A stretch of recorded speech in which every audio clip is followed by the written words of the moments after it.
तारीख़ी कायम शाह जो कब्रिस्तान नौशेरो अबड़ो लॻ गढ़ी यासीन में मौजूद है, जेको तारीख़ी हैसियत रखे थो, जेको हिन वक़्त बिल्कुल तबाहीअ जे किनारे ते पहुतो आहे। सन 1193 हिजरी मुताबिक़ 1779 ईस्वी में अब्दुल नबी कल्होड़े जी हुकूमत जे ख़ात्मे जे लाइ ॿिनि कल्होड़नि चांचे भाइटे अब्दुल नबी कल्होड़े ऐं इज़्ज़तयार कल्होड़े विच में नौशेरो अबड़ो गढ़ी यासीन में जंग लगी, जंहिंमें मियाँ अब्दुल नबी कल्होड़े तरफ़ां मीर बिजार ख़ान टालपुर 1800 जवाननि जे लश्कर सां मौजूदु हो, जिन में टालपुर, मरी, ख्वाहवड़, चांडिया, जमाली, जलबानी, सीलरा, थहीम ऐं ॿिया मक़ामी क़बीला गॾु हुआ।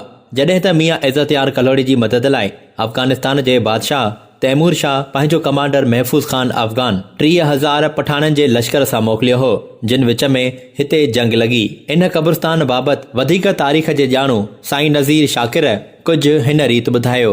हिन वक़्तु असां ॻोठ नौशहर ॿिड़े वेठा आहियूं। मियां नूरमंद कल्होड़े जे दौर में या न थोरो अॻु में जेको आहे त तालुको हुयो, वेंदे टालपुर जे दौर में तालुको हुयो, अंग्रेज़नि जे दौर में जेको आहे शिकारपुर कलेक्टर में जेको आहे तालुको हुयो 1901 ताईं।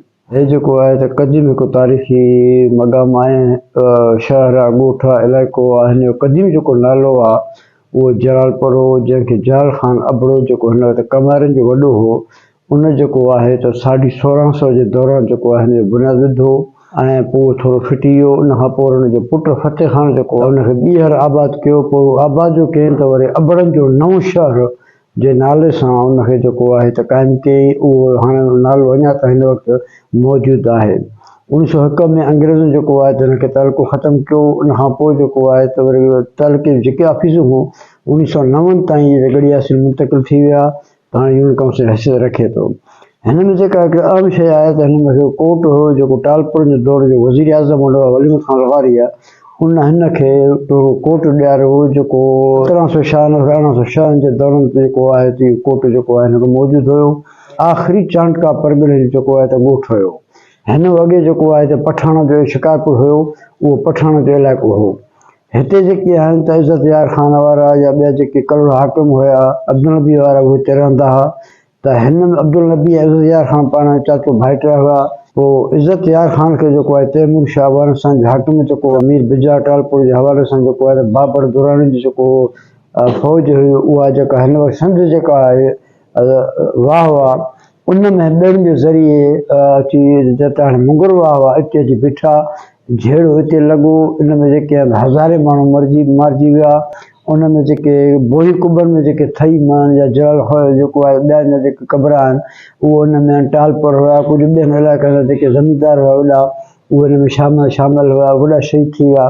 कायम शाह पीर सॾिजे थो, उन में हिनखे जेको आहे त पूरे जो तरीक़ो इहो त उन मुख़्तलिफ़ जेके आहिनि गंज जेके आहिनि त वॾा माण्हू हुया, हज़ारे माण्हू मारिजी विया। उनखे पूर्ण जे लाइ एॾियूं क़बरूं खुटण जे लाइ पोइ उन गंजनि में जेको आहे त हिनखे पूरे विया। इन में जेको आहे त अब्दुल नबी जे तरफ़ां ॿ जेके आहिनि त वॾा जनरल हुआ जेके विढ़नि पिया, हिकु मीरण मलूक हो, हिकु ॿियो हो जिन हाणे मूंखे नालो यादि नथो। उहे ॿई जेके आहिनि मारिजी विया जंग में। उन ॿिन्ही जूं क़बर अञा ताईं जेके आहिनि त क्लियर साफ़ जेके आहिनि त वाज़े नमूने सां उहे जनरल जी क़बर मौजूदु आहिनि। हिकु जेको आहे टेहियो आहे, हिकु जेको आहे त अञा ताईं साबित आहे, छो त हिन जो नालो जेको आहे त जंग खां पोइ जेको आहे त उहो नथो अचे। हीअ जंग जेका आहे 1793 में या 1190 जेको आहे त मार्च में जेको आहे त लॻी।